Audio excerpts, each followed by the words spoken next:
Listo. En ese orden de ideas, una vez más, bienvenidas. Bueno, nuestro tercer conversatorio se lleva a cabo atendiendo a los diferentes cambios normativos que se han declarado con esta emergencia sanitaria del COVID. Se busca se pretende buscar una constante evolución en la prestación de los servicios de salud en las diferentes modalidades como la telesalud, la telemedicina, pues a través de herramientas tecnológicas, y esto nos obliga pues a tomar medidas pues a fin de salvaguardar la confidencialidad de la información. Me permito presentarles a Rodrigo Garzón Castro, quien será nuestro invitado el día de hoy. Rodrigo es abogado consultor, especialista en Derecho Laboral y de Seguridad Social, es conciliador certificado en mecanismos alternativos de solución de conflictos, cuenta con experiencia en el área de la salud desde hace 7 años, actualmente es asesor en seguridad social de entidades públicas, Colpensiones y UGPP privadas, y de la IPS CEMPI ubicada en la ciudad de Medellín, Antioquia. Buenas tardes, Rodrigo, ¿cómo estás? Buenas tardes para todas. Para mí es un gran orgullo y es de suma importancia poderles compartir mis experiencias y mis conocimientos en la implementación y la normatividad que ha regido, digamos, la seguridad social y en esta declaratoria de emergencia sanitaria y la implementación de la telemedicina, digamos, por la contingencia para todas las actividades de la prestación de los servicios de salud. Muchas gracias, Rodrigo. Entonces, este es tu espacio, por favor, te cedo la palabra. Qué pena, yo los interrumpo un momentico. Antes de empezar, Rodrigo nos comunicó que luego de la presentación de él vamos a tener el espacio de preguntas. Entonces va a ser aproximadamente 1 hora de intervención por parte del invitado, y les solicitamos ir escribiendo las preguntas en el chat y al final yo las estaré leyendo para que nuestro invitado nos resuelva dudas y nos aclare los temas que tengamos inquietud. Entonces, muchas gracias. Bueno, muchas gracias. Nuevamente agradezco la oportunidad para poderles brindar, digamos, en este conversatorio, digamos, todos los lineamientos legales y jurídicos que se han venido desarrollando para la implementación de la modalidad de la telemedicina. Como bien lo dijeron al inicio de la conversación, y es muy importante también que lo sepan, por todo el tema de confidencialidad, por todo el tema de seguridad, fue importante que las personas asistentes nos dieran su autorización de grabar la conversación. Entonces, ya dicho lo anterior, vamos a iniciar haciendo un recorrido histórico en cuanto a la implementación de la telemedicina.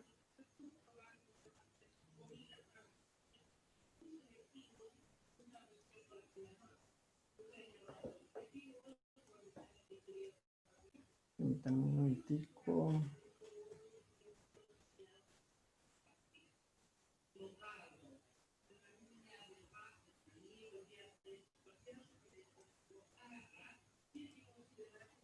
Espérame que se me bloqueó la pantalla.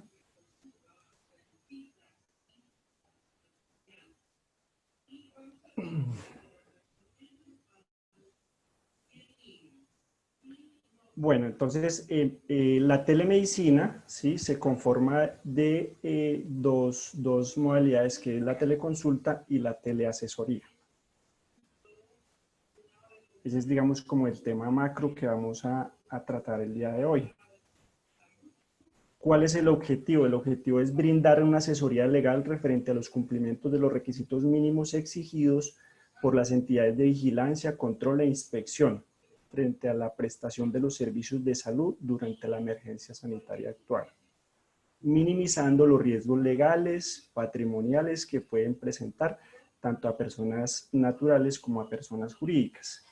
Esta parte es muy importante tenerla en cuenta, ¿sí? Porque independientemente de que yo preste un servicio, ya sea como una empresa o lo haga de manera particular, ¿sí? Igual las responsabilidades, tanto legales como patrimoniales, tienen el mismo peso, ¿sí?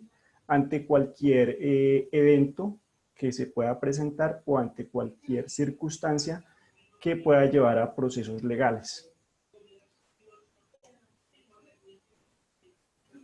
Ese es el objetivo, entonces, de brindar la asesoría. Los temas que vamos a tratar, entonces está el marco normativo, ¿sí? La habilitación de la telemedicina por la declaratoria del estado de emergencia, la regulación de la historia clínica, la regulación del consentimiento informado, la regulación del tratamiento de datos personales y, como lo habíamos dicho, al final vienen las preguntas que de esta charla se puedan generar y todas las inquietudes para poderlas resolver.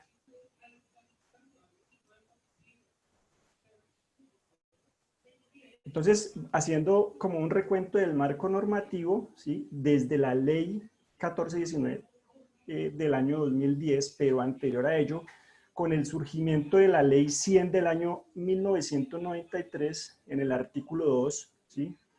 Digamos que esa es la base de partida, digamos, es la base de partida de la seguridad social. Allí, en esta norma que es tomada posteriormente por la ley 1419, que es el momento en que se empieza a hablar de la prestación del servicio a través de la telesalud, ¿sí? Por lo cual se establecen los lineamientos para el desarrollo de la telesalud en Colombia y tiene por objeto desarrollar los lineamientos de la telesalud como apoyo al Sistema General de Seguridad Social en Salud, bajo unos principios que es la eficiencia, ¿sí? La universalidad, la solidaridad, la integralidad, la unidad, la calidad y los principios bajos contemplados en la ley. ¿Sí? Aquí, digamos, es donde nace el tema que hoy nos convoca, que es la prestación del servicio de salud en modalidad de telemedicina.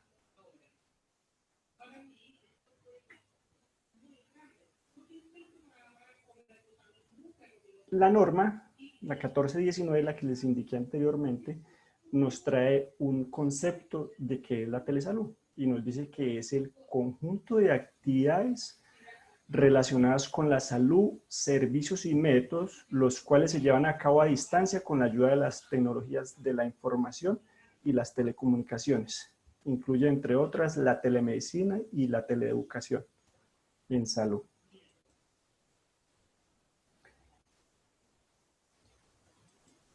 Y la misma norma nos establece también un concepto de lo que es la telemedicina. Dice que es la provisión de los servicios de salud a distancia con los componentes de promoción, prevención, diagnóstico, tratamiento, rehabilitación por los profesionales de la salud que utilizan las tecnologías de la información y la comunicación y que les permiten intercambiar datos con el propósito de facilitar el acceso y la oportunidad en la prestación de los servicios a la población que presenta limitaciones de oferta, ¿sí? De acceso a los servicios, digamos, por las condiciones geográficas, ¿sí? Y en esta circunstancia, digamos, por la declaratoria de que muchos de los pacientes son pacientes de alto riesgo, entonces no pueden acudir como lo hacían habitualmente de forma presencial, ¿sí? A recibir sus tratamientos, sus procedimientos. Y digamos que acá podemos definir la telemedicina como un concepto de salud a distancia apoyado por las nuevas tecnologías. Ese es básicamente como el concepto de la telemedicina.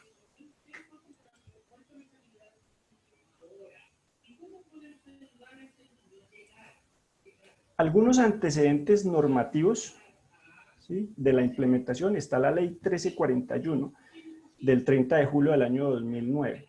Esta ley, ¿por qué es importante? Esta ley es muy importante porque es allí donde está la reglamentación de las tecnologías de la información, ¿sí? Que se establecen los mecanismos, se establecen los canales y se establecen las directivas de cómo hacer el uso de las tecnologías de la información para prestar un servicio de salud, ¿sí?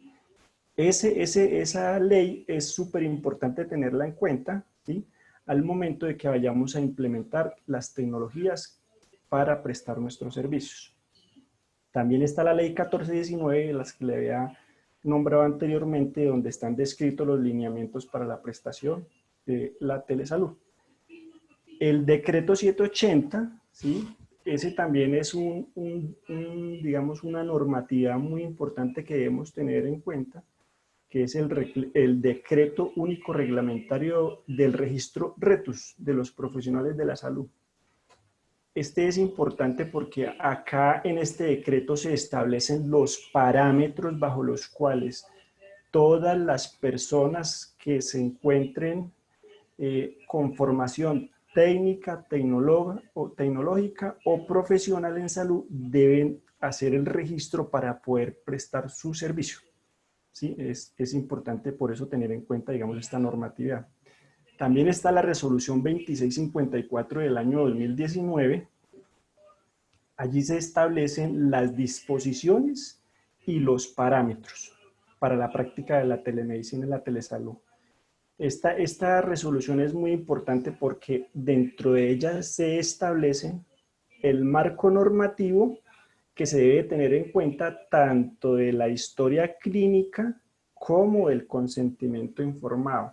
Aquí es donde empezamos a encontrar, digamos, las directrices y cómo cada prestador de servicio de salud debe fomentar y adherirse a ese proceso, adherirse a esa resolución y digamos que son como las reglas de juego para la prestación de ese servicio.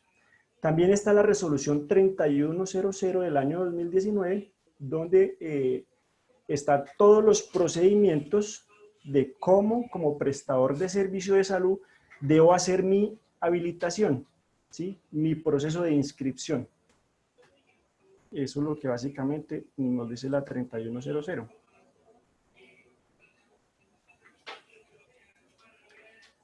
Y ya digamos, con la declaratoria de emergencia, vamos a abordar 3 decretos, que es el decreto 457, el decreto 538 y la resolución 385 del año 2020.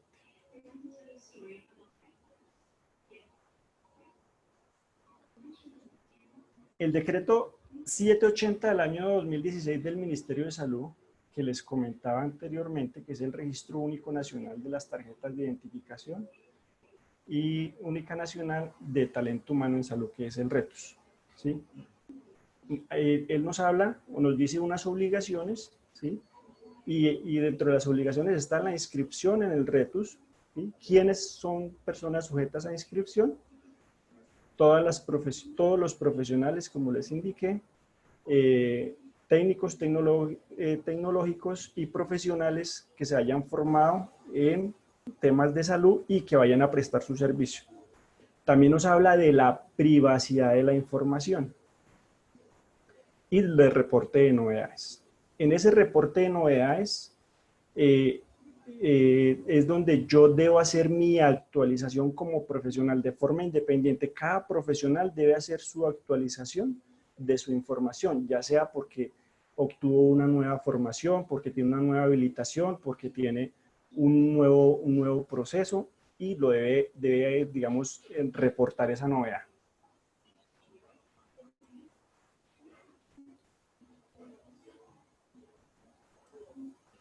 La resolución 3100 de la que les hablé anteriormente, del año 2019 del Ministerio de Salud, nos habla de las modalidades para la prestación de servicios de salud, para poder implementar la telesalud y la telemedicina.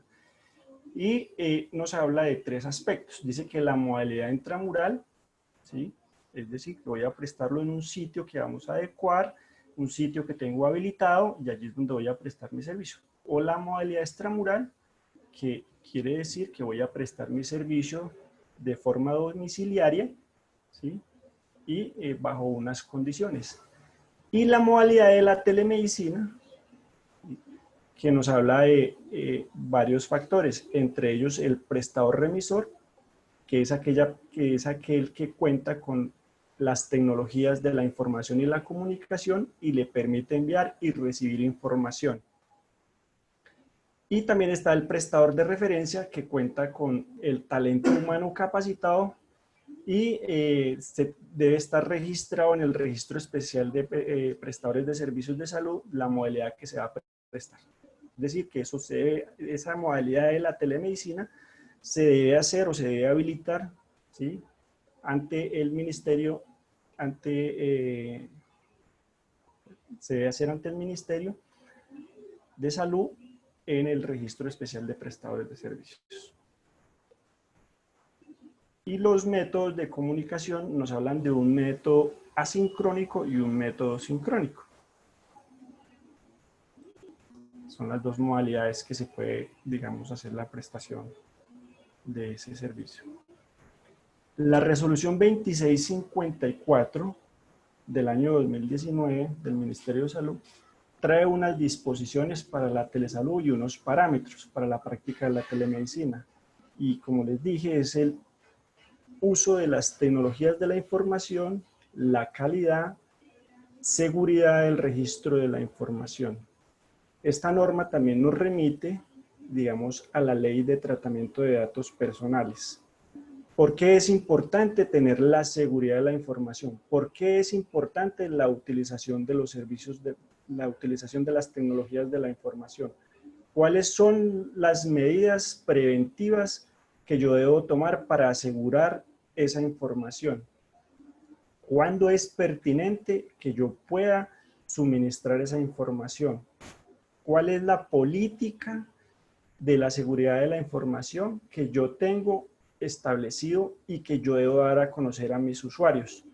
Entonces, todas estas disposiciones ya estaban reglamentadas desde la resolución 2654 del año 2019 y ya con la declaratoria de la emergencia, ¿sí?, igual sigue bajo los mismos parámetros, pero cambia algunas condiciones.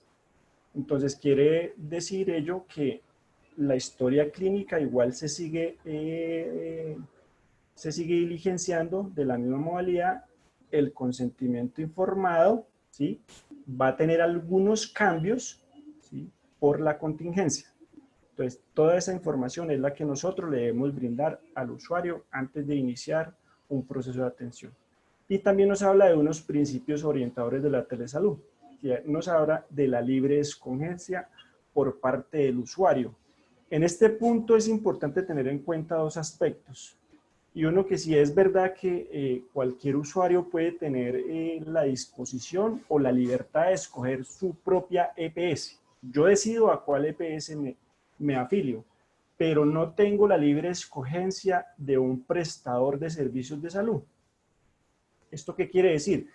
Que si yo me afilio a una EPS X, ¿sí?, yo debo someterme dentro de esa EPS cuáles son sus prestadores de servicios de salud. Entonces, como podemos evidenciar, ahí ya no está la libre escogencia por parte del usuario, porque el usuario ya tendría que someterse a escoger a una de los prestadores de servicios de salud de esa EPS a la cual se afilió, ¿sí? También nos habla de la autonomía profesional. Yo como profesional soy autónomo en la prestación de mi servicio, que no debo ser coaccionado, que debo desarrollar mi profesión de manera libre, que debo ejercer mi profesión sin presión alguna. Y también nos habla de las responsabilidades y competencias. Cualquier profesional de la salud que presta un servicio es responsable de su idoneidad y de sus competencias, digamos, en la ejecución de una prestación de servicio. Porque cuando yo presto un servicio a nombre de una institución, la responsabilidad es compartida, ¿sí?, tanto de esa entidad a la cual estoy representando, pero también mi responsabilidad como prestador, como profesional, y cuáles son las competencias que yo tengo. Y también nos habla del consentimiento informado, que ese más adelante lo vamos a abordar para, digamos, tener claridad qué nos dice el consentimiento informado, cuáles son los requisitos que debe tener ese consentimiento informado.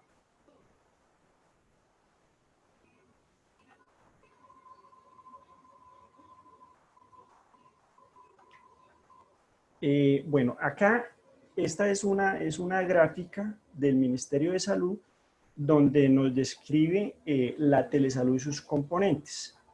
Entonces, lo que yo hago para habilitar mi servicio, como ya lo dijimos, debo hacer el registro especial en la prestadora de servicios de salud, que yo ya previamente lo debo haber habilitado ante el Ministerio de Salud. Con lo de la contingencia, lo que el ministerio ha hecho es que transitoriamente le dio la libertad, por decirlo así, la libertad a todos los prestadores de servicios que desearan habilitar su servicio en la modalidad de telemedicina. Y, digamos, dio los parámetros y las condiciones bajo los cuales ese prestador podría hacer su registro.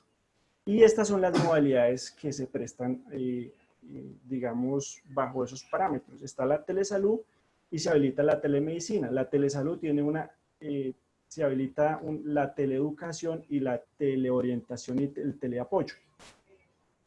Dentro de la telemedicina, ¿sí? Están las categorías de la telemedicina interactiva, ¿sí? La telemedicina no interactiva, la teleexperticia y el telemonitoreo. La telemedicina interactiva, ¿sí? Esa sí se debe ejecutar de forma directa con el paciente. La telemedicina no interactiva, esa ya es como para hacerle el seguimiento, no necesariamente tiene que estar de forma directa con el paciente. La teleexperticia, que pues ya es para mirar cómo va el procedimiento, y el telemonitoreo. Dentro de esa está, dentro de la telemedicina interactiva está la consulta general y de especialidades. Y dentro de la telemedicina interactiva están las segundas oportunidades, y dentro de la teleexperticia está la consulta general y de especialidades. Y dentro del telemonitoreo, el seguimiento a distancia de datos clínicos. Entonces ahí nos da unos ejemplos de rehabilitación en telemedicina interactiva, que es como esta partecita es la que a nosotros como terapeutas ocupacional tenemos como habilitado ahí. La telemedicina interactiva, y está directamente relacionada con la rehabilitación. La telemedicina no interactiva, como la lectura de imágenes diagnósticas. Entonces, ¿qué pasa? Muchas veces a nosotros nos llega el usuario con sus imágenes diagnósticas, no las presenta, y lo que nosotros hacemos, eso se puede hacer de forma no interactiva. ¿Sí? Eso se puede hacer, la única que se hace de forma interactiva es la rehabilitación, pero la lectura de las imágenes puede ser no necesariamente con presencia del paciente, sino ya con los familiares del paciente, o con las personas encargadas, o con el representante legal del paciente. Igual en la teleexperticia, ¿sí? Imágenes diagnósticas, y el telemonitoreo, los mecanismos de alerta y respuesta.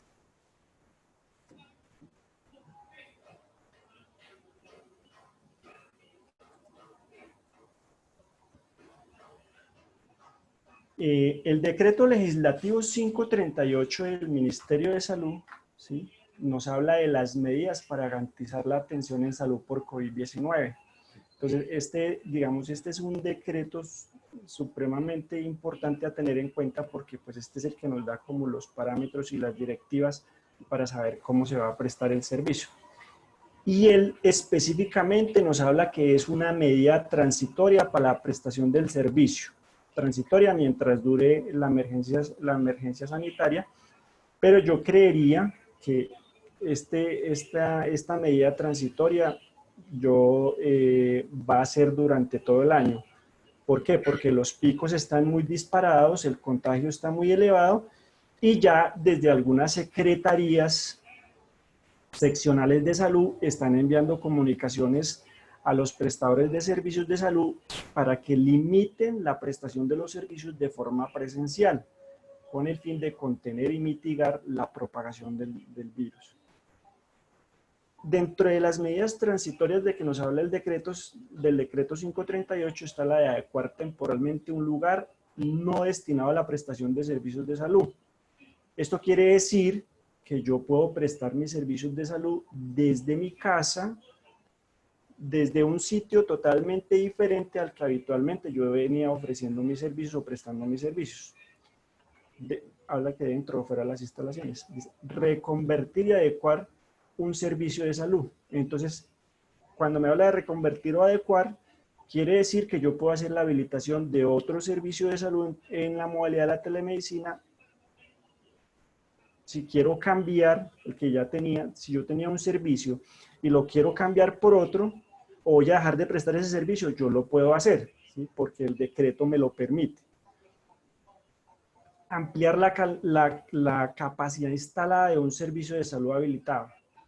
Entonces yo lo puedo ampliar a otra gama de servicios. Si yo tengo habilitado terapia ocupacional, pero adicionalmente yo voy a habilitar el servicio, otro servicio que sea que esté ligado como terapia física, por ejemplo, porque voy a prestar los dos servicios y tengo la formación, yo podría simultáneamente prestar los dos servicios. Como lo dice ahí, prestar otros servicios de salud no habilitados. Eso no lo permite este decreto, por eso es muy importante tenerlo en cuenta.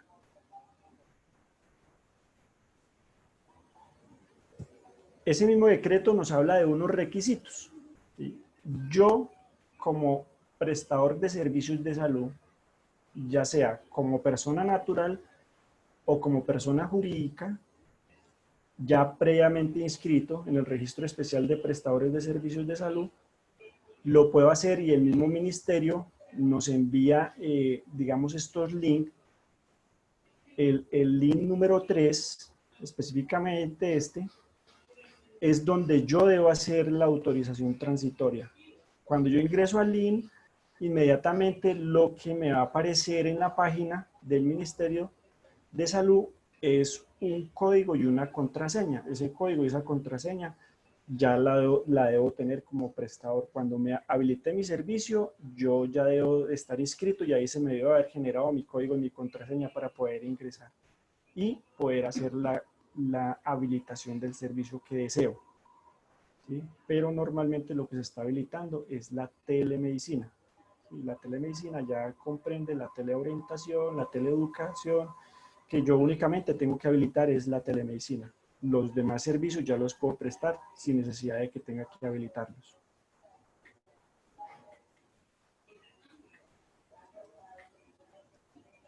La historia clínica. ¿Sí? La historia clínica acá es muy importante tenerla en cuenta.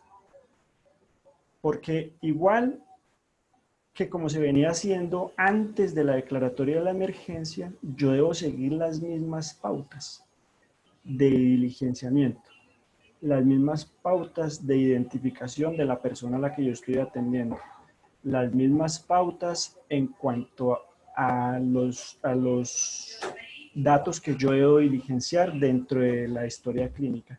Pero tiene un componente adicional y es que yo debo dejar claridad dentro de la historia clínica la modalidad en la cual yo le estoy prestando el servicio a ese usuario.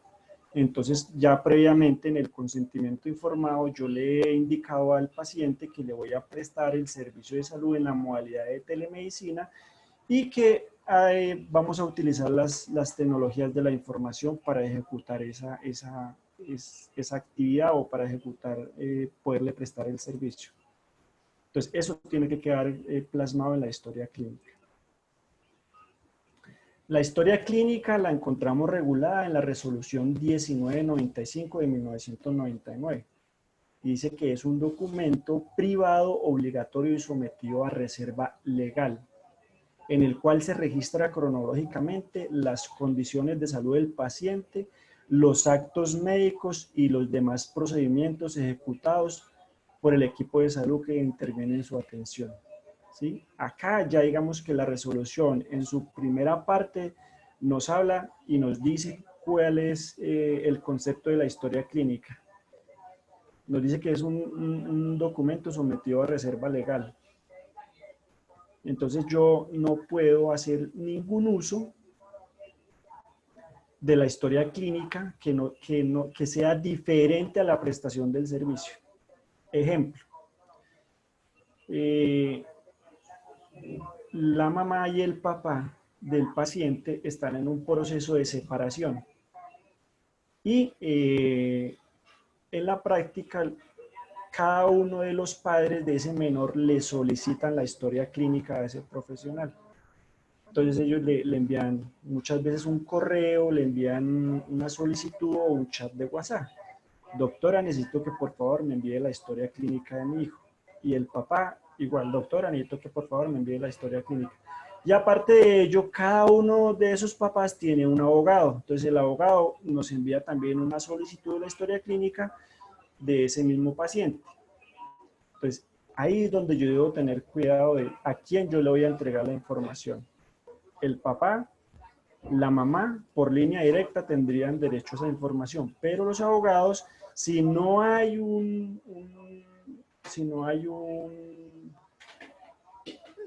una autorización expresa de parte de los familiares de ese menor, yo no voy a entregar esa historia clínica, porque allí, a pesar de que yo como soy el custodio de esa historia clínica, si yo la llego a entregar, estoy faltando a la reserva legal de ese documento, independientemente de que estén en un proceso judicial. ¿Sí? Si no viene por una orden del juez, yo no puedo entregar esa historia clínica. Entonces, dentro de esa historia clínica, nos dice que debemos hacer la identificación del usuario. La identificación del usuario con el número de identificación, con la dirección, con nombre del acompañante, con el número de la historia clínica de forma cronológica. Allí yo debo dejar registrado toda esa información en la historia clínica. Los registros específicos de la atención brindada. Entonces ahí en la historia yo tengo que dejar plasmado de que la atención que se le prestó a ese paciente fue a través de la modalidad de la telemedicina. ¿Sí? Los paraclínicos deben ser registrados en la historia clínica. Muchas veces los pacientes nos llegan con unas imágenes o unos exámenes diagnósticos y nosotros lo que hacemos es verificar, mirar esos paraclínicos, pero no nos podemos quedar con ese documento, sino que se le entregan nuevamente al paciente. Esos documentos no necesitamos quedárnoslos, pero sí debemos hacer el registro en la historia clínica. Y en esta misma resolución 1995 nos habla que el consentimiento informado debe estar anexo a esa atención que le estamos haciendo a ese paciente. Entonces, bajo ninguna circunstancia, como profesionales de la salud, debemos prestar un servicio sin la previa información del consentimiento informado, que esté firmado por los representantes legales o por los padres del paciente. No dejar pasar ese detalle. ¿Cuál es el manejo de la historia clínica? Todo prestador de servicios de salud debe tener un archivo de información custodia de la historia clínica y está a cargo del prestador de servicios de salud 15 años después de la última fecha de atención del paciente. Es decir, que si hay un paciente que lleva 5 años recibiendo un proceso terapéutico y dejó de asistir en julio del año 2020, yo tengo que tener esa información hasta julio del año 2035, pero previo del cumplimiento de unos requisitos, y es que yo debo hacer una acta y en esa acta yo debo informar el número de la historia clínica, los documentos que se van a archivar, los documentos que de pronto se van a destruir, pero esa acta debe cumplir unos requisitos y esa acta la tengo que enviar al Ministerio de Salud.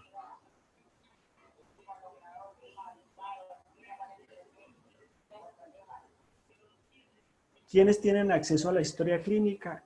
El usuario, el equipo de salud, las autoridades judiciales y de salud, y las demás personas determinadas por la ley. Lo que yo les decía anteriormente, en cuanto a las autoridades judiciales y de salud. Si es previa solicitud del juez porque hay un proceso en curso, yo puedo suministrar la información, pero si por el contrario a mí me llega una tutela donde me están pidiendo información de un proceso que yo le estoy haciendo a ese paciente, yo no puedo como sacar esa historia clínica y adjuntarla. Yo puedo hacer referencia a la historia clínica porque como profesional puedo verificarla, pero no puedo anexarla como soporte para el proceso, si el juez no me la solicita.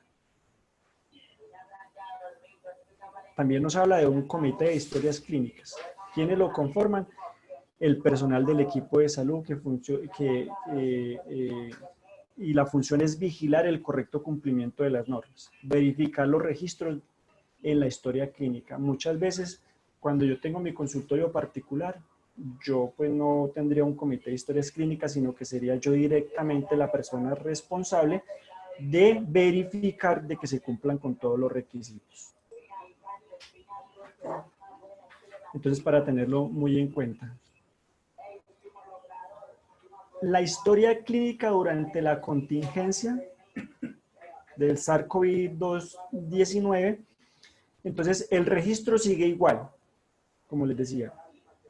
Yo debo seguir haciendo todo mi registro en la historia clínica, registrar la evolución en la modalidad de la atención, o sea, debo dejar constancia de que el proceso de intervención con el paciente fue a través de la modalidad en la modalidad de la cual yo le presté la atención. ¿Cómo? ¿Me están escuchando ahí, claro? Sí, te escuchamos. Perfecto.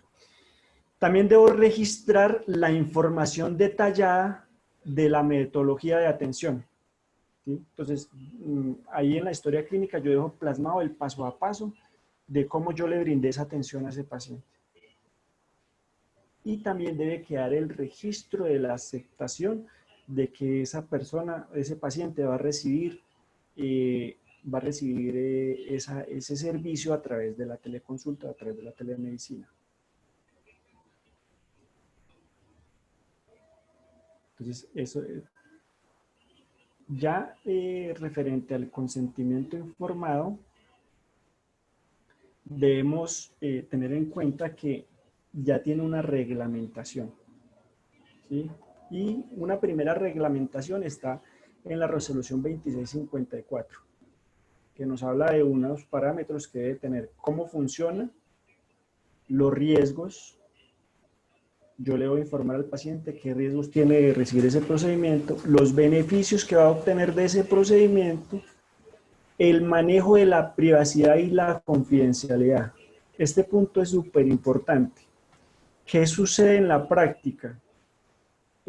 Muchas veces yo tomé el registro o una fotografía o un video del proceso que yo estoy ejecutando, que estoy llevando a cabo con el niño, pero resulta de que no me pareció pues que tuvieran ningún problema en publicarlo en mis redes sociales. No, mire, este paciente, yo lo estoy tratando, cómo ha sido el avance, antes no podía caminar y mire, ya camina sin apoyo de ninguna índole. Si yo no obtengo una autorización expresa de ese paciente, yo estoy faltando a mi compromiso de privacidad y confidencialidad de la información. Lo mismo con el tratamiento de los datos personales. Yo no puedo, bajo ninguna circunstancia, hacer o mostrar los datos personales y el tratamiento que está llevando esa persona. Dentro de esa resolución también nos habla de los protocolos de contacto que yo debo tener o le debo informar a ese paciente. Mire, si usted tiene alguna inquietud, si usted tiene alguna solicitud referente a los datos que usted me entregó, usted me los puede direccionar al correo electrónico que debo tener como prestador de servicios de salud de forma personal o si lo hace a través de empresa, y debe quedar eso constancia en la historia clínica. Ese mismo consentimiento informado, en el decreto legislativo 538 del 2020, dice que los pacientes podrán enviar imagen del consentimiento firmado. ¿Sí? No necesariamente yo debo tener el documento en físico, porque pues por las dificultades y por la contingencia hay muchas familias o en muchos lugares que no tienen la impresora, de que no tienen cómo escanearlo, de que no tienen cómo enviar soporte del documento firmado. Pueden enviar una foto y es totalmente válida. Y cuando no sea posible, ¿sí?, de que no, definitivamente ese paciente lo único que tiene es un celular y lo único que tiene es servicio de llamadas, nada más. Entonces ahí yo dejo constancia en la historia clínica de que por la imposibilidad de enviarle el documento, de que él diera su consentimiento, igual antes de iniciar el procedimiento, yo le solicité a ese paciente de que autorizara de forma expresa de que le podía realizar el procedimiento. Y eso lo dejo, esa constancia la dejo en la historia clínica, de cuál fue la información que yo le brindé, ¿sí?, y si ese paciente aceptó o no aceptó, que manifieste su voluntad. Que manifieste su voluntad y dejarla plasmada en el consentimiento informado a fin de tener todos los soportes. También nos habla de una política de tratamientos de datos. ¿Sí? La política de tratamientos de datos y la ley de protección de datos, aunque son muy similares, son diferentes. La política de tratamiento de datos, lo que yo le voy a indicar a ese usuario: mire, le voy a prestar este servicio bajo estos parámetros. Usted tiene derecho a esto, usted tiene derecho a recibir información, usted tiene derecho a corregir su información, usted tiene derecho a solicitar la cancelación del proceso y usted lo puede hacer a través de este correo. Estos son los canales, esta es la forma, ¿sí? Y la otra es la ley de protección de datos personales, que son los datos que yo voy a recolectar de ese usuario o de ese paciente, dónde yo los voy a almacenar, cuál va a ser mi política, ¿sí? Eso es, digamos, en sí, esos dos procedimientos que son totalmente diferentes, pero son muy similares. La ley están bajo los parámetros de la ley 1581 del año 2012, y es el derecho constitucional que tienen todas las personas a conocer y actualizar y a rectificar la información que se haya recogido sobre ella en las bases de datos. El ámbito de aplicación, las bases de datos y las categorías de los datos. Los datos tienen varias clasificaciones. Hay datos que son públicos, hay datos que son privados y hay datos que son sensibles. Entonces, tenemos que clasificar. En el caso de los menores de edad, por ser menores de edad, la información de los datos se considera como un dato sensible. No lo puedo compartir, no lo puedo divulgar sin el consentimiento previo y expreso por parte de la familia o el representante legal de ese paciente. Entonces, para que tengan cuidado en cuanto, digamos, al manejo de los datos de los pacientes. Entonces, lo que les decía, los datos sensibles es la intimidad de la persona, los derechos de los titulares de la información, a quienes se les puede suministrar la información. Y hay una parte súper importante y es el Registro Nacional de Bases de Datos. Este Registro Nacional de Bases de Datos se hace ante la Superintendencia de Industria y Comercio. Las instituciones y las personas particulares están en la obligación de hacer el registro en la base de datos de la Superintendencia de Industria y Comercio, para que lo tengan en cuenta. Esas bases de datos hay que registrarlas. Y al no registrarlas, y si hay evidencia de ello, de la superintendencia nos podría aplicar sanciones de tipo pecuniarias, económicas.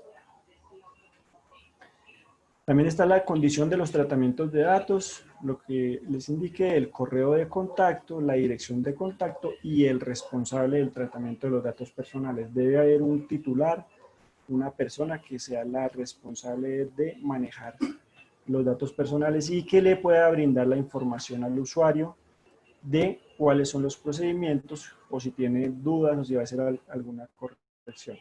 Perdóname que se me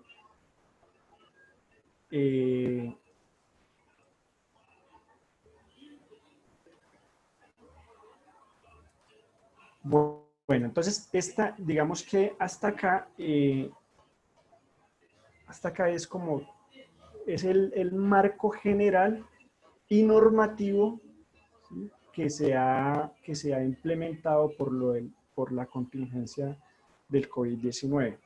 Ahora voy a mostrarles, ¿sí?, un modelo de consentimiento informado. Es un aproximado de lo que debe contener y que cada persona lo puede adecuar. Digamos, un consentimiento muy general se puede convertir para varios servicios.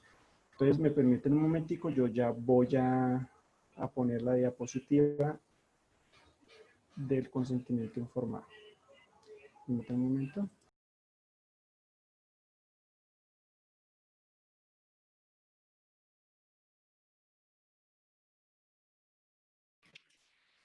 Bueno, mientras tanto, recordarles a quienes estamos en este espacio que vamos anotando nuestras preguntas en el chat y al final entonces ya empezamos a leer las preguntas para que Rodrigo nos ayude a clarificar los temas. Hasta las 4 de la tarde entonces tendremos la exposición de Rodrigo y los últimos 30 minutos ya estaremos respondiendo preguntas.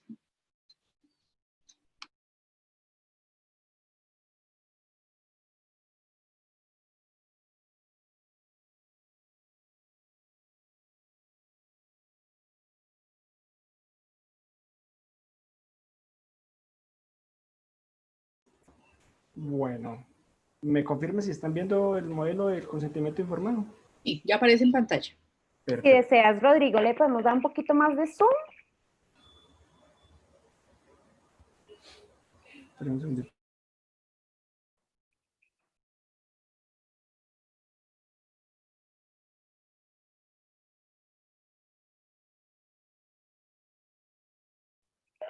Perfecto, muchas gracias. Listo.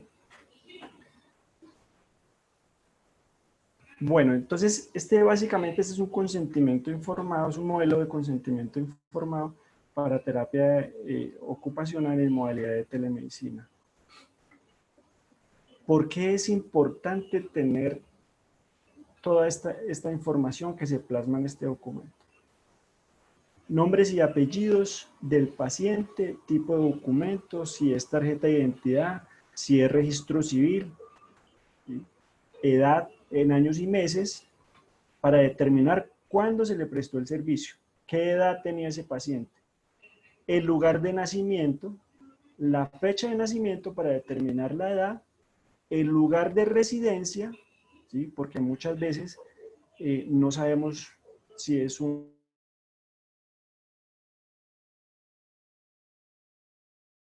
tener conocimiento de cómo le voy a aplicar la modalidad del servicio.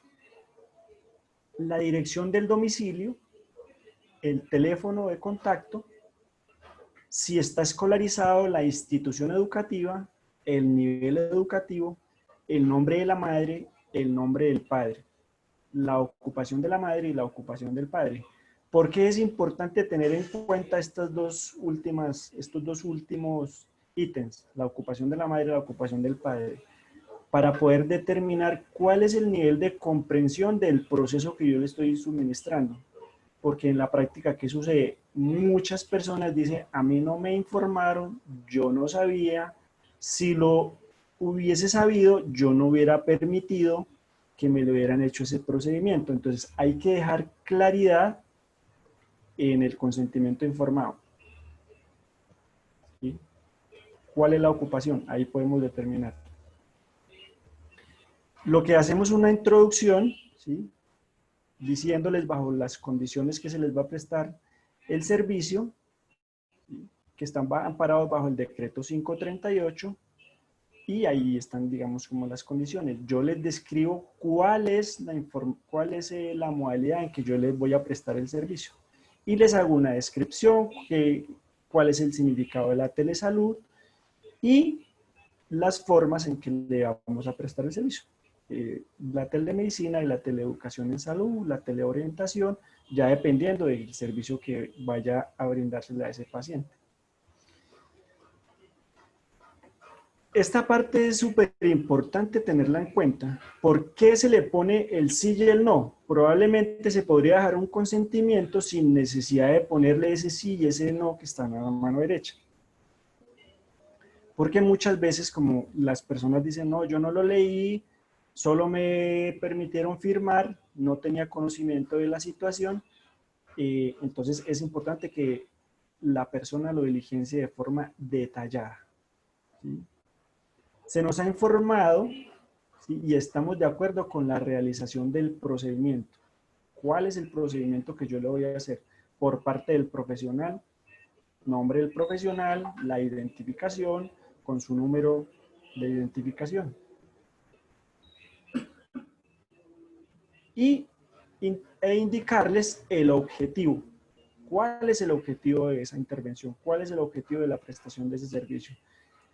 Esta parte que está acá donde dice especificar las razones, acá es importante que, digamos, si lo van a adecuar, si van a tomar como modelo este consentimiento informado, de una vez entregárselo diligenciado.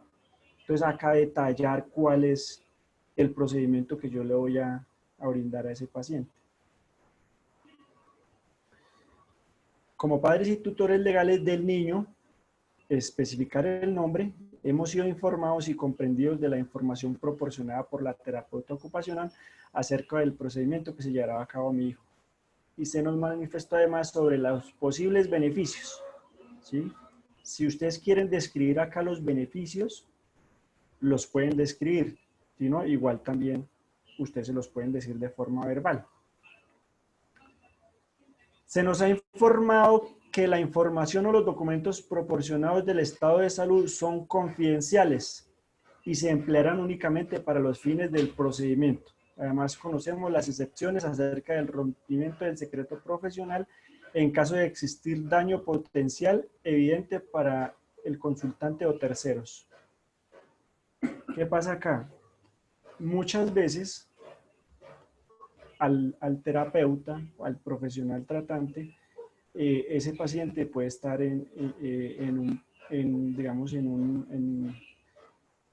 puede estar siendo víctima, puede estar de abuso o de maltrato, ¿sí? Entonces ahí yo ya como profesional tengo la obligación de informar a la autoridad competente para que se investigue, porque yo no puedo tener conocimiento de un hecho o de un delito que se está cometiendo contra un menor y que además es mi paciente y no denunciarlo. Entonces allí deja, digamos, el secreto profesional. Acá ya la persona o el profesional puede hacer la respectiva denuncia o poner en conocimiento de la autoridad competente para que tomen cartas en el asunto.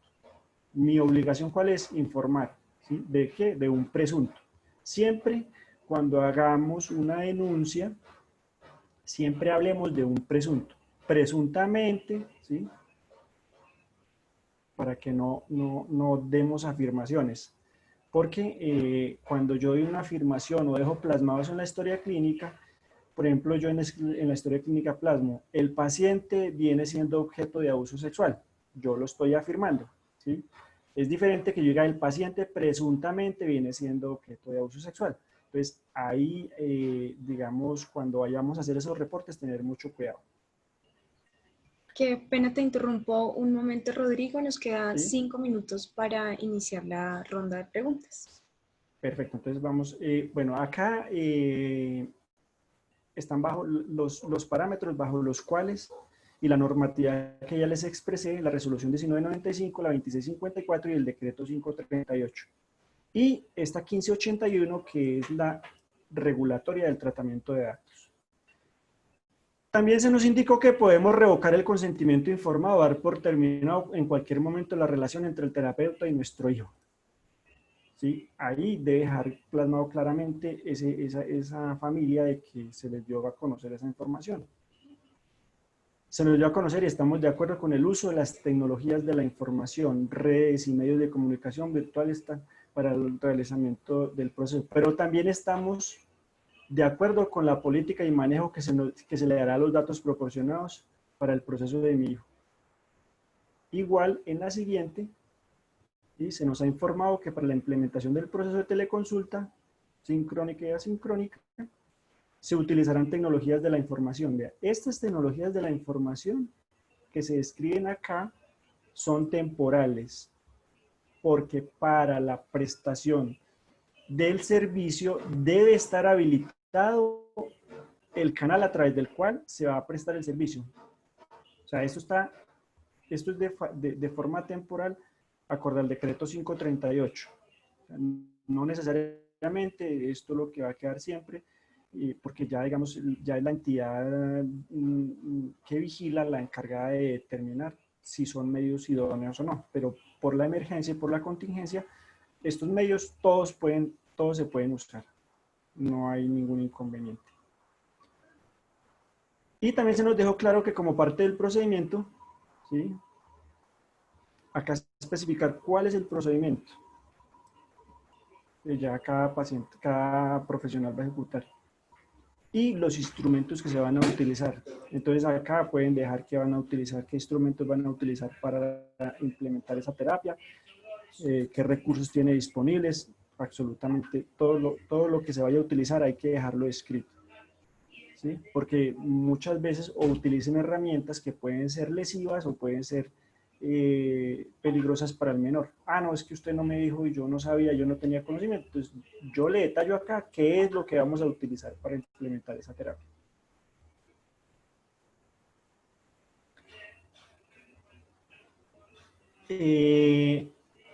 Igual se le debe informar al paciente que durante, digamos que el profesional al finalizar el proceso le va a hacer entrega de un informe detallado del procedimiento con las conclusiones y las recomendaciones del mismo.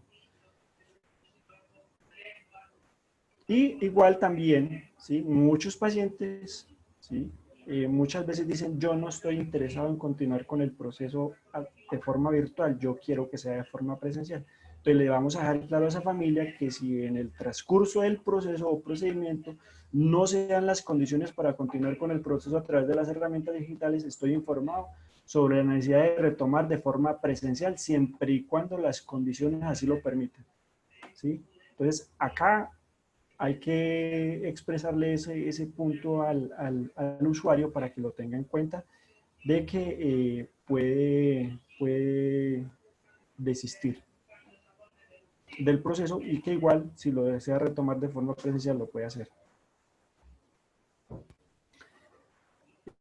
Al firmar el presente documento autorizo, ¿sí?, especificar acá el responsable del manejo de los datos. Y que está autorizado para obtener, usar, almacenar, administrar la información del proceso o el seguimiento que se lleva de la atención que se le brinda a ese menor. Y este punto también es importantísimo y ojalá todos lo tuvieran. He sido informado que a través del correo institucional, un correo institucional a través de cual los usuarios o los pacientes los puedan contactar y les puedan decir, vea, necesito modificar, necesito cancelar, necesito actualizar mis datos personales o no necesito o quiero que no me lo sigan usando, pues, qué sé yo, la circunstancia que se presente. Entonces hay que dejarle específico y hay que darle un correo electrónico a través del cual puedan manifestar esa voluntad. Y pues acá ya la manifestación de que leyeron. Y la constancia acá de las personas que lo deben firmar, nombre y apellido del menor, identificación y firma si aplica. En este caso está más, digamos, encaminado de cuando, por ejemplo, al menor le van a hacer una esterilización, ¿sí? Si el menor ya tiene capacidad para decidir si sí va a ser la planificación, perdónenme la palabra, la planificación familiar o si le van a hacer alguna operación, ¿sí?, Entonces acá es importante dejarlo, y si ese menor está de acuerdo, porque aunque digamos, aunque los representantes del menor hayan decidido ese procedimiento, igual el menor debe consentir de si está de acuerdo o no está de acuerdo. Los nombres de la madre, el número de identificación y la firma del padre igual, y el nombre y apellido de la terapeuta, el número de identificación y la firma. Es importante, yo sé que es un poco engorroso ponerse uno a tomar todos estos datos, pero este es el decálogo de cómo yo voy a prestar mi servicio, de cuáles son las condiciones y bajo qué parámetros. Este es el documento que a mí me puede librar de una responsabilidad tanto civil como penal o patrimonial, porque toda la información que yo deje dentro de este consentimiento informado son los parámetros bajo los cuales yo le voy a prestar ese servicio, y son los parámetros bajo los cuales el paciente y la familia son conocedores de cuáles son las circunstancias y de cuáles son los motivos por los cuales va a recibir el proceso. Entonces, con esto ya terminamos pues la parte del consentimiento informado. Pero perdónenme, me faltó una partecita, es súper importante, y es este consentimiento informado para la toma y manejo de registros fotográficos y videos gráficos de niños y niñas y adolescentes. Este documento debe ser anexo, o sea, no está dentro del consentimiento anterior, porque digamos que si yo voy a tomar el registro, si voy a hacer un video de las actividades que el paciente está ejecutando en casa, y voy a utilizar esa información, no sé, para un estudio, para una investigación, yo debo obtener un consentimiento expreso de la familia de que puedo obtener esos datos. De lo contrario, yo no puedo hacer ni uso ni absolutamente nada. Y lo mismo, siempre se le pide al paciente de que indique si está de acuerdo en que se vaya a realizar la grabación del procedimiento o la actividad que se está haciendo con el menor. Firma del representante legal del menor y firma de la terapeuta. Acá este documento es importante que lo tengan en cuenta en el momento que vayan a hacer toma, o vayan a hacer toma de fotografías, o vayan a hacer toma de videos, o cualquier registro de cualquier paciente, y el uso que le vamos a dar. Entonces, con este consentimiento termino, digamos, toda la parte del consentimiento, y pues la charla ya entraríamos a la sesión de preguntas. Claro que sí, Rodrigo. Muchísimas gracias por tus valiosos aportes en cuanto al marco normativo, los procesos de habilitación que se han llevado a cabo, la regulación tanto de historia clínica como del consentimiento informado. Le cedo la palabra a Karen para poder dar inicio a nuestro espacio de dudas, inquietudes, preguntas y poder abordar estos temas y ampliarlos aún más. Rodrigo, la primera pregunta que tenemos en el chat es ¿qué relación existe entre el REPS, el Registro Especial de Prestadores de Servicio de Salud, y el RETUS, el Registro Único Nacional de Talento Humano? Mira, el RETUS, ¿sí?, es el registro que yo hago como profesional de mi formación, ¿sí? O sea, si yo soy un tecnólogo, si yo soy un técnico o soy un profesional de la salud, yo debo hacer mi registro en el RETUS, ¿sí?, porque allí es donde contiene, digamos, toda la información y donde está registrado todas las personas del área de la salud. Por eso no recuerdo el decreto exacto, que fue muy polémico porque decían que todo el personal de la salud debería estar disponible para prestar sus servicios ante la contingencia, independientemente de que perteneciera a X o a Y, EPS, IPS o ya sea de forma particular, porque allí está la información que yo registro de mi formación profesional, ¿sí? Y muchas veces la tengo que hacer de forma personal, o lo hace la universidad o lo hace el Colegio Colombiano de Terapia Ocupacional. El registro especial de prestadores de servicios de salud es ante la entidad, ante el Ministerio de Salud, donde yo debo registrarme de que voy a prestar mi servicio. Y por eso allí le van a exigir absolutamente nuevamente su registro profesional, su tarjeta para la habilitación. Entonces, la diferencia es que el registro especial de prestadores de servicios de salud es el que necesito para habilitar mi servicio. Y el RETUS es la plataforma a la cual yo me debo registrar como profesional para ser parte del área de la salud. Muchas gracias por tu respuesta. La siguiente pregunta es: ¿cómo se debe dejar registro de pruebas aplicadas de forma virtual? Por ejemplo, si se aplica un test en el que el niño debe hacer un dibujo de una figura humana, ¿cómo se deja ese registro de lo que el niño hizo? Creo que tiene que ver con la parte de la historia clínica. ¿Cómo se deja esos registros ahí? Sí, si hay un registro del test que se le aplicó, yo lo que hago es una descripción, ¿sí? Porque lo ideal sería de que ese registro se incorporara a la historia clínica, pero no lo permite, ¿sí? Tendría que tener una plataforma que me pudiera permitir hacer la integración tanto del registro del niño junto a la historia clínica. Pero yo, como digamos, el profesional lo que tiene que hacer es hacer la descripción de lo que observó, ¿sí? en ese dibujo o lo que el niño plasmó. Entonces prácticamente lo que yo voy a hacer es la traducción a la historia clínica de lo que yo evidencié.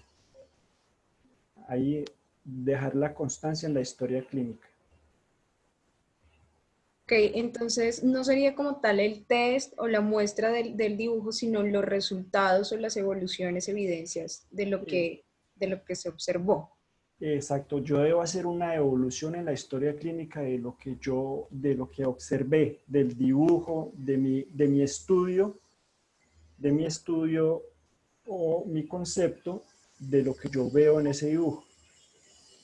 Pero yo puedo almacenar esa información como parte de la historia en mi plataforma, ¿sí? Que yo tengo habilitada o mi plataforma que yo tengo para guardar aparte del aplicativo de la historia clínica, tener guardado ese registro.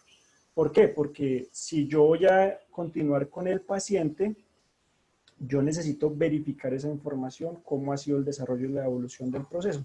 Entonces, puedo obtener de forma directa acceso a la información del dibujo o del test que se le aplicó al menor. Y a su vez hago un comparativo con la historia clínica y es allí donde yo voy a dejar el resumen en una evolución. Porque no hay una forma de subir imágenes. A la historia clínica no se pueden subir imágenes ni se pueden incorporar. Entonces debo dejarlo de forma separada, pero digamos, Una carpeta soportes. una carpeta soporte, exacto, de la información que yo obtuve del paciente, que es totalmente diferente a la historia clínica. Ok, muchas gracias. Preguntan si el registro de aceptación de teleconsulta o telemedicina no es lo mismo que el consentimiento informado y si hay un apartado en el que se acepta ese registro de aceptación de la teleconsulta y la telemedicina. Qué pena, ¿me puedes repetir la pregunta? Sí, es que en tu presentación decías una parte de la aceptación, el registro de aceptación de teleconsulta y telemedicina o telemedicina. Preguntan que si es lo mismo que el consentimiento informado. No, en la historia clínica, ¿sí? Yo debo plasmar, se le socializó el consentimiento informado y el paciente acepta que se le brinde la atención a través de la telemedicina, a través de la teleconsulta. Y lo dejo plasmado en la historia. Son dos cosas totalmente diferentes. El consentimiento informado son las condiciones bajo las cuales yo le voy a prestar el servicio. Y en la historia clínica yo debo dejar plasmado de que yo le brindé la información. A pesar de que yo tenga el consentimiento ya firmado y toda la información que yo le entregué, igual yo lo debo dejar plasmado en la historia clínica. Normalmente yo qué hago, en la historia clínica digo, el paciente viene acompañado de X o Y personas, nombre de la persona y el parentesco que tiene con el menor. Y la aceptación de que se le va a brindar el servicio a través de la teleconsulta, la telemedicina. Igual se lo dejo plasmado también en el consentimiento informado porque es mi soporte de que yo le entregué esa información. Ok, ¿hay algún modelo base para ese registro de aceptación de teleconsulta o cómo hacemos la evolución? Normalmente en la historia clínica se puede describir ese apartado de que se va a encontrar mayor especificación en el consentimiento informado. Se deja, o sea, lo que es, en la historia clínica lo que hace la evolución es, se deja constancia de que en el consentimiento informado al paciente se le informó que la modalidad en la cual va a recibir el procedimiento va a ser a través de la telemedicina y ese es el servicio que se le va a prestar al paciente. Debe dejarlo registrado en la historia clínica, a pesar de que lo tenga también en el consentimiento informado. Ok, ya queda más claro. Preguntan sobre si podrías explicar un poco mejor el registro de la base de datos que se debe dejar en el registro de industria y comercio. Nombrabas algo que debía ser por parte de la Superintendencia de Industria y Comercio. Y también pues una pregunta ligada a eso es, si yo soy independiente, o por qué tengo que hacer ese registro en la Superintendencia de Industria y Comercio. Cuando yo tengo un manejo de historias clínicas o manejo una base de datos, yo la debo registrar, ¿sí? Porque la superintendencia exige que las personas que manejen bases de datos donde se haga recolección de documentos de pacientes, se debe registrar ante la superintendencia de industria y comercio. Lo que hago es ingresar al aplicativo, genero un usuario y una contraseña y ahí pueden cargar la información y así dejar el registro. No es tan complejo, es simplemente tener la base de datos, ya sea si la tienen en un Excel o la tienen en algún otro archivo y lo pueden cargar para dejar la evidencia de que la base de datos queda registrada. Ok, entonces es un procedimiento totalmente virtual que no necesita ninguna instrucción anterior a abrir simplemente la página de la superintendencia y ahí subir toda la parte de registro. ¿Sí? Correcto. Cuando uno ingresa, ¿sí? A la plataforma de registro de bases nacional, automáticamente te aparece un instructivo y videos de cómo hacer el registro. Entonces, lo primero que uno crea es un usuario y una contraseña. Cuando crea el usuario y la contraseña, entonces uno describe el nombre que le va a dar a la base de datos y la carga. Ahí está el video explicativo de cómo cargar la información. No es tan complejo, es sencillo, no es algo muy difícil de cargar la información en la plataforma para el registro de la base de datos. Lo mejor es tenerla registrada, lo mejor, ¿sí? Probablemente puede que nunca suceda nada, pero si nos llega algún requerimiento por ser prestador de servicios de salud, ¿sí? Probablemente nos vayan a exigir de que si las bases de datos o la información obtenida de los usuarios está registrada en las bases de datos de la Superintendencia de Industria y Comercio. Ok, muchas gracias. Ahora vamos con una serie de preguntas sobre el consentimiento informado y sobre lo que tú decías sobre la habilitación del servicio virtual. ¿Hay alguna sanción por no realizar estos dos procedimientos, tanto habilitar el servicio virtual como no hacer el consentimiento informado? Sí, las consecuencias son económicas y pueden ser inclusive hasta penales, porque si yo no, digamos, yo hago la intervención a un paciente sin haber firmado el consentimiento informado y esto genera X o Y circunstancia ajena al servicio que yo le brindé y yo no tengo el soporte de que yo le brindé toda la información de cuáles eran los riesgos, ¿sí? De cuáles podrían ser las posibles consecuencias del procedimiento y lo intervine sin obtener ese consentimiento previo, normalmente esa persona puede ir y denunciarme y pues yo puedo tener una sanción económica, puedo tener una sanción disciplinaria y puedo tener también una sanción penal, porque van a decir, me causó un daño, yo no sabía, no me informó y aún así continuó con el proceso. Porque lo recomendable que es, cuando el paciente se niega a firmar el consentimiento informado, no podemos prestarle el servicio. Porque si él no está de acuerdo, son los parámetros bajo los cuales yo le voy a prestar el servicio. Si el paciente no está de acuerdo, yo no le puedo prestar el servicio porque lo indispensable es que él me firme el consentimiento informado. En las visitas, si no sé si de pronto alguna de las que se encuentran en este momento acá conectadas, alguna vez le han hecho una visita de la seccional de salud o la Superintendencia Nacional de Salud. Son súper estrictas. Te piden absolutamente todo. Cuando la queja es del paciente, lo primero que te dicen, déjame ver el consentimiento informado. ¿Cómo así que usted como profesional de la salud, usted le hizo una intervención a un paciente y no le informó, no tiene un consentimiento informado? Entonces, esas sanciones van del cierre, multa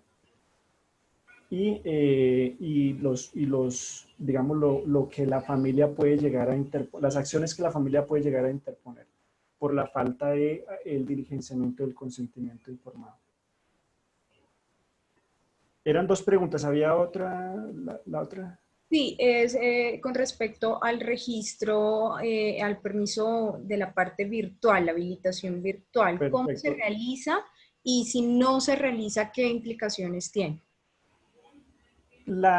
Digamos que el decreto 538 nos da unos lineamientos de forma temporal, ¿sí? Porque cuando yo voy a hacer la habilitación de la telemedicina, es un proceso totalmente complejo, porque me piden que yo tenga capacidad técnico-administrativa, que tenga capacidad técnico-científica, y yo debo certificar de que tengo un músculo financiero para poder brindar esa modalidad de servicio de salud. Por la declaratoria de la pandemia, el proceso es un poco más sencillo, y es ingresar al link que está en una de las diapositivas y automáticamente él te va a enviar a la página del Ministerio de Salud, y allí lo único que tienes que, o sea, ya como prestador de servicios de salud, yo ya debo estar registrado ahí. En algún momento yo me tuve que haber registrado para habilitar mi consultorio o para habilitar mi servicio. Entonces ahí yo lo que hago es ingresar con mi contraseña, con mi código, mi contraseña, y lo que hago es la solicitud de la habilitación del servicio. Y ya puede habilitar no solo terapia ocupacional, si tienes la formación para hacerlo en terapia física o cualquier otro procedimiento, lo puedo habilitar también. No es, o sea, puedo habilitar uno o varios servicios, pero debo hacer la habilitación. Si yo hago la prestación del servicio sin la respectiva habilitación, puedo estar incurso en una medida disciplinaria, en un cierre del establecimiento y en una sanción disciplinaria por parte de la seccional de salud o de la Superintendencia Nacional de Salud, porque ellas son muy vigilantes de ese tema. Entonces, ojo de ir a prestar el servicio sin tener la habilitación. Ok, en cuanto a eso, entonces tú nos animas a visitar el link, la página, mirar los pasos para habilitarlo. Es decir, ya la persona está habilitada a realizar presencial, pero tiene que ahora habilitarse para hacerlo virtual. Virtual. En tu conocimiento, ¿cuánto se demora este procedimiento? Porque pues muchas veces tenemos usuarios que continúan ahora por medio virtual porque no se ve truncada o necesitamos solucionar que no se vea truncada esa atención. Entonces, ¿cuánto tiempo hay que esperar? ¿Hay que esperar la respuesta? No, es súper rápida, 2 días. En 2 días ya uno tiene respuesta. Si no obtiene una respuesta, se da por aceptado de que ya está, digamos, la autorización para la habilitación del servicio.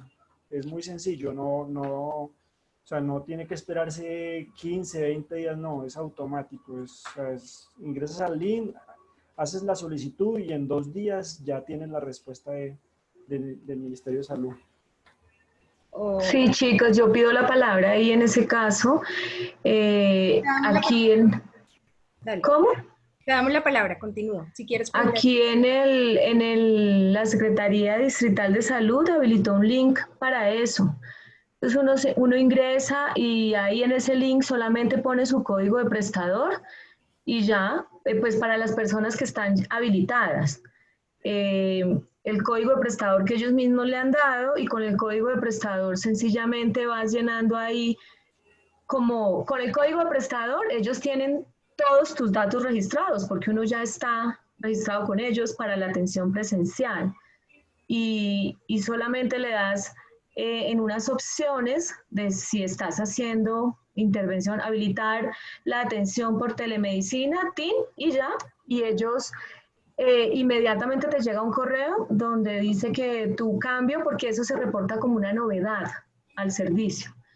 Y tu novedad fue registrada y ya llega un mensaje al correo electrónico que esté registrado con ellos. Exacto, eso es automático, pero o sea, ahí mismo cuando hace el ingreso al link, ahí mismo la plataforma te informa que en 2 días se obtiene respuesta, pero eso es automático. O sea, no tiene ningún inconveniente para hacer ese registro. Y como la medida es transitoria, no tiene demora, es súper rápido el trámite. Ok, bueno, hay 2 preguntas, una con respecto al modelo que nos mostraste del consentimiento informado, que si es posible que lo compartas con las socias que están en este momento, bueno, y en las socias de Asís, para tenerlo presente como base para realizar el consentimiento de cada una.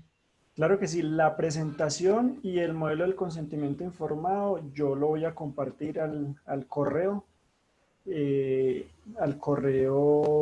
la asociación y pues a ellos ya lo comparten a cada una de las socias. Sí, se los haremos extensivo entonces a cada una a sus correos. Sí, pero, o sea, lo recomendable, créame que esto es lo que en la práctica sucede a diario.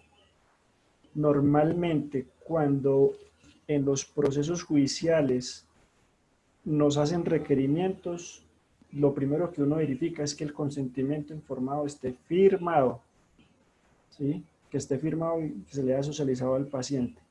Porque lo que hemos encontrado es que en muchas ocasiones no se firma, se le hace la intervención o a veces el paciente en la primera cita llega sobre la hora, ¿sí? Llega sobre el tiempo, entonces dice, no, yo lo firmo después y después se queda ahí, eso no se firma. Y resulta de que en la segunda o en la tercera sesión el paciente está inconforme por X o Y circunstancia y de una nos va a poner inconvenientes. Entonces ya va a ser muy difícil de obtener la firma de ese consentimiento informado. Y ante los requerimientos, por ejemplo acá en Antioquia, la seccional de salud son supremamente estrictos en verificar ese procedimiento del consentimiento informado. Yo diría que para mí es el documento más importante que debe hacer firmar antes de iniciar un procedimiento con un paciente, para que por favor lo tengan en cuenta, no lo dejen pasar. Pido la palabra. Ok, Diana. dale. No, solamente es como para aportar un poco a lo que está diciendo Rodrigo, sí, aquí también es muy importante ese documento. Cuando uno está registrado ante la Secretaría de Salud, creo que las veces, desde mi experiencia personal, las veces que han hecho visita de registro, prácticamente que es el único documento que se van a buscar de manera inmediata en las historias clínicas. Si uno no lo tiene, sí se puede incurrir en sanciones, hasta lo que decía Rodrigo, hasta en cierres, porque si le hacen a uno mucho énfasis en eso. Es como el documento que más, de hecho, lo que me recomendaron a mí, recuerdo en la última, porque yo ese documento lo tenía, pero ahí, en la historia. Y es como que ese documento es el primero que tiene que estar cuando uno abre la carpeta de cada niño. Antes que todo, ese. Exactamente, ese es el documento que siempre nosotros hemos atendido varios requerimientos de la Superintendencia Nacional de Salud y dentro de los requisitos que ellos nos piden en el primer ítem está consentimiento informado. Entonces, cuando yo tengo que enviarle esa información, ¿sí? Y bueno, yo qué lo hice y ahora cómo voy a responder si no lo hice firmar.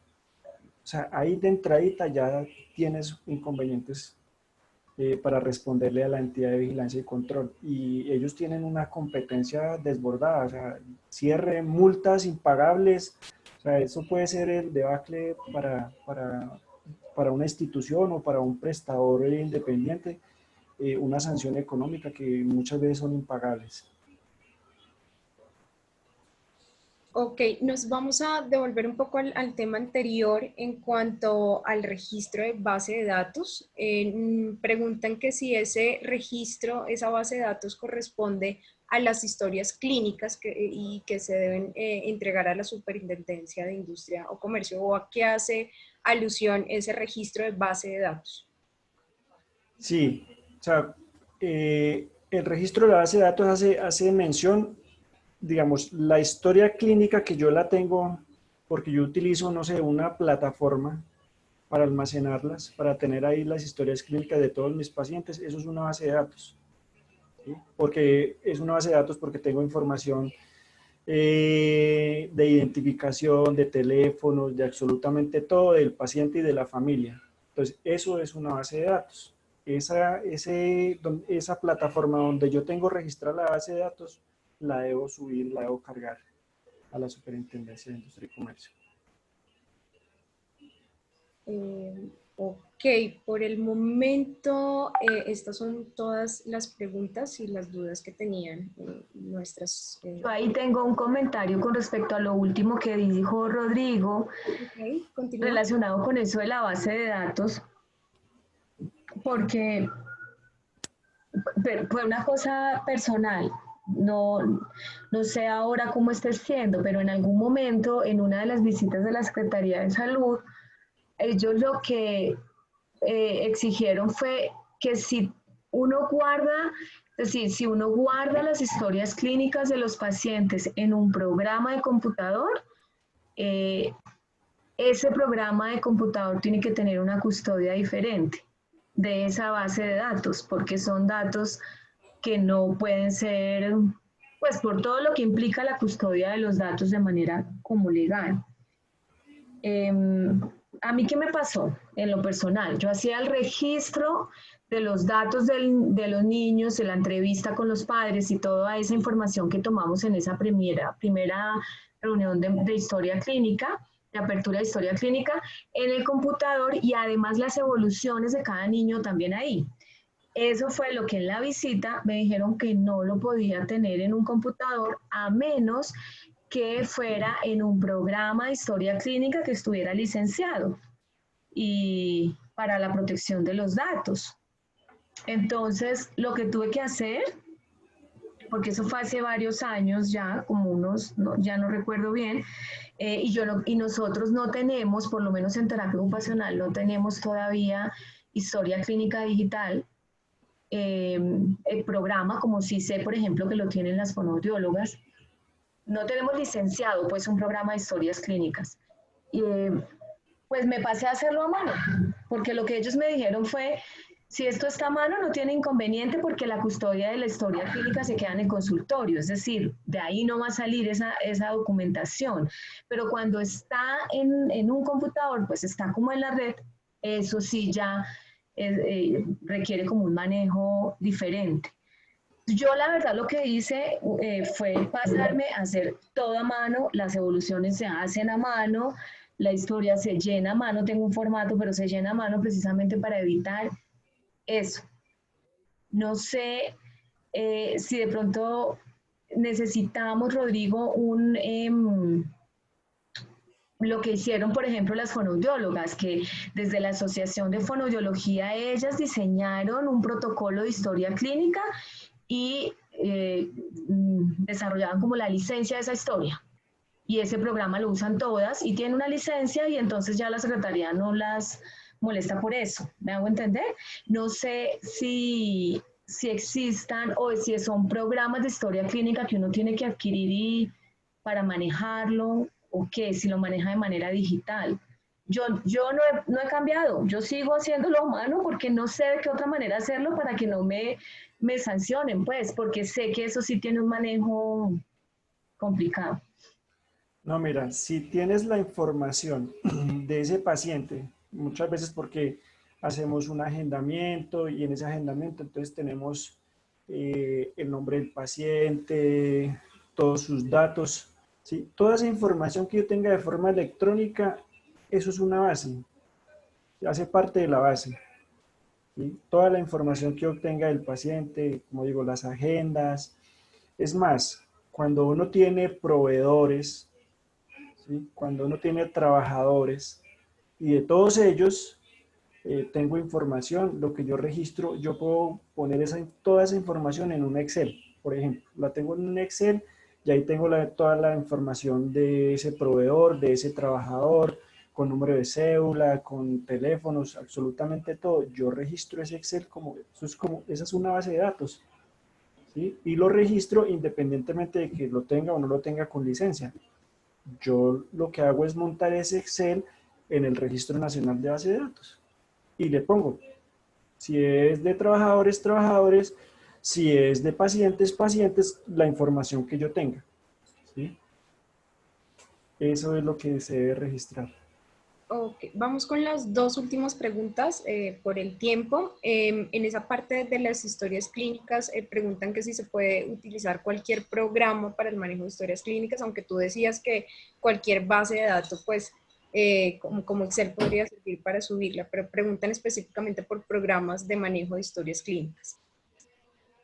Si yo tengo un programa para mi manejo de mis historias clínicas, no necesariamente debe estar licenciado, ¿sí? Lo importante es que yo tenga el control de ese programa y garantice la seguridad del programa, que no sea vulnerable, ¿sí? De que esa información, digamos un día, no sé, me robaron el computador, imagínense, y se me llevaron la base de datos de los pacientes, se me llevaron toda la información, ¿sí? O sea, lo que yo debo alojarla es en un sitio que esté seguro y que no se vaya a perder, ni se vaya a modificar, ni la vayan a transformar, ni la vayan a divulgar.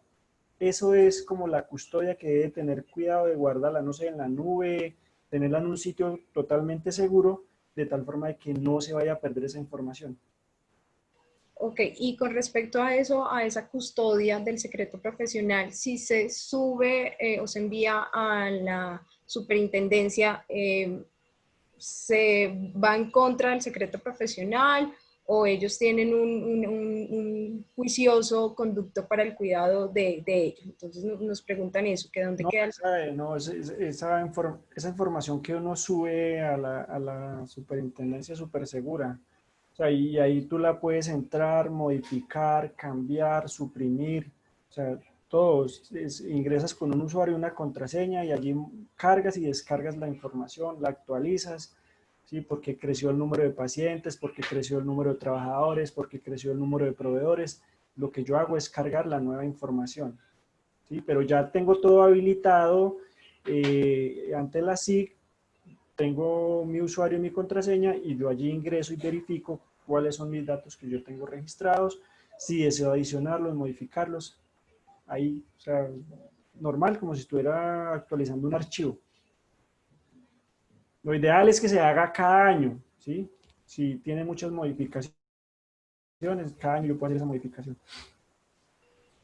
Ok, muchas gracias. Entonces damos cierre a esta ronda de preguntas y doy paso a Natalie. Gracias, Karencita. Bueno, agradecerte, Rodrigo, por este espacio, por responder todas nuestras inquietudes. Muchas gracias, quedamos muy atentos de los insumos de este tercer conversatorio, en el sentido de que podamos compartirlos a nuestras socias y podamos manejar toda esta documentación. A todas nuestras participantes las invito a que enciendan su cámara. En días anteriores hemos estado compartiendo un link de encuesta de satisfacción sobre los anteriores conversatorios. ¿Esto con qué objetivo? Con el fin de identificar las necesidades más próximas en cuanto a nuestro ejercicio profesional para poder continuar nuestros conversatorios. Tanto por el chat de Zoom de esta videoconferencia y tanto por el chat de WhatsApp, vamos a compartir una vez más el enlace de ingreso a nuestra encuesta de satisfacción para invitarlas a su diligenciamiento y de antemano agradecerles desde ya toda su colaboración. Bueno, ya con esto daríamos el cierre a nuestro tercer conversatorio. Mabelcilla, Jenicita, Sofi, nos gustaría tomar evidencia fotográfica de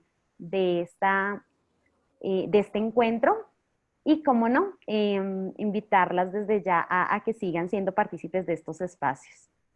Bueno, entonces pongan su mejor cara de intelectuales, va para la página web. Muchas gracias, de verdad qué rico haberlas visto. Recuerden que seguimos entonces recopilando información que ustedes consideren pertinente, relevante para este tiempo de pandemia y para lo que se nos viene también. Entonces estamos prestos a escuchar temas, sugerencias e invitados, ¿vale? Que tengan una bonita tarde y nos vemos muy pronto. Bueno, a todas muchísimas Gracias, gracias. Muchísimas gracias. Gracias. Cualquier inquietud, cualquier solicitud, cualquier duda que les surja, lo pueden hacer a través del correo, ya con Dominica o algo de ella me las trasladan y con gusto yo les daré respuesta a cualquier inquietud que tengan relacionada con su ejercicio. Vale, Muchas Rodrigo. gracias, Rodrigo, por tus conocimientos. Bueno, que estén muy Hasta bien. luego a todas. Feliz tarde. Hasta luego. Gracias.